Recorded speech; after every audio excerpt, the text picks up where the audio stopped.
Friends, మీకు ఈ video నచ్చితే లైక్ చేయండి, సబ్స్క్రైబ్ చేయండి. ప్రణతి దగ్గరికి వచ్చేసి మీ అక్షయ్ అన్నయ్య నీ దగ్గరికి వస్తున్నాడు అని చెప్పేసి అంటూ ఉంటుంది. ఆ మాటలు వినగానే అక్కడున్న ప్రణతి ఒక్కసారిగా షాక్ అయిపోయి ఏం మాట్లాడుతున్నావు వదినా అని చెప్పేసి అంటూ ఉంటుంది. ఇంతలో అక్కడ అవని మాత్రం అవును మీ అన్నయ్య నీకోసం వస్తున్నాడు, ఆయనకి నేను చేసిన పాయసం అంటే చాలా ఇష్టం, నువ్వు ఆయనకి తీసుకొని వెళ్ళి ఇవ్వు అని చెప్పేసి అంటుంది. ఇంతలో అక్షయ్ అవని వాళ్ళ ఇంటికి వచ్చి అటు ఇటు చూస్తూ ఉంటాడు. ఇంతలో ప్రణతి అది చూసి అన్నయ్య అని చెప్పేసి వాళ్ళ అన్నయ్య దగ్గరికి వెళ్ళి వాళ్ళ అన్నయ్యని చాలా గట్టిగా కౌగిలించుకుంటూ ఉంటుంది. ఇంతలో అక్కడున్న అక్షయ్ కూడా ప్రణతిని కౌగిలించుకుంటూ ఉంటాడు. తన కార్ దగ్గరికి వెళ్ళి ప్రణతి కోసం అన్ని తెచ్చి ఫ్రూట్స్ స్వీట్స్ తీసుకొని వస్తూ ఉంటాడు. అది ప్రణతికి ఇచ్చి ఇవి నీ కోసమే తీసుకొని వచ్చాను అని చెప్పేసి అంటాడు.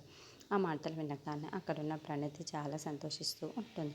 రా అన్నయ్య లోపలికి అని చెప్పేసి లోపలికి తీసుకొని వచ్చి అవని పెట్టిన స్వీట్ని అయితే తనకి ఇస్తూ ఉంటుంది. ఇంతలో అక్కడున్న అవని మాత్రం చాటుగా చూస్తూ ఉంటుంది. ఇంతలో అక్కడున్న అక్షయ్ కూడా అవని ఎక్కడుందా అని చెప్పేసి అవని కోసం చూస్తూ ఉంటాడు. ఇంతలో అక్కడున్న ప్రణతి మాత్రం అక్కడున్న అక్షయ్ మాత్రం ఆ స్మెల్ని చూసి ఇది అవని చేసిందా అని చెప్పేసి అంటాడు. ఆ మాటలు వినగానే అక్కడున్న ప్రణతి అయితే అవునన్నయ్య అవని వదిననే చేసింది తన చేతులతో స్వయంగా అని చెప్పేసి అంటుంది. ఆ మాటలు వినగానే అక్కడున్న అక్షయ్ చాలా కోపంగా ఆ కప్పుని విసిరికొట్టి వెళ్ళిపోతూ ఉంటాడు. ఇంతలో అవని తనకి ఎదురుపడుతూ ఉంటుంది.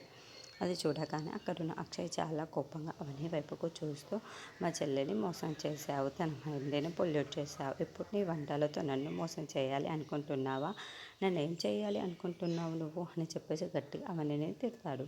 ఆ మాటలు వినగానే అక్కడ అవని చాలా బాధపడుతూ ఉంటుంది. ఏమండి నేను చెప్పేది కాస్త వినండి అని చెప్పేసి అంటూ ఉంటుంది. ఇంతలో అక్కడున్న అక్షయ్ అవని మాటలు పట్టించుకోకుండా ఏం చెప్తావు నువ్వు, నా చెత్త ఇంత మోసం చేశావు కదా, నీకేం అనిపించటం లేదా అని చెప్పేసి అంటూ అవనిని తిడతాడు.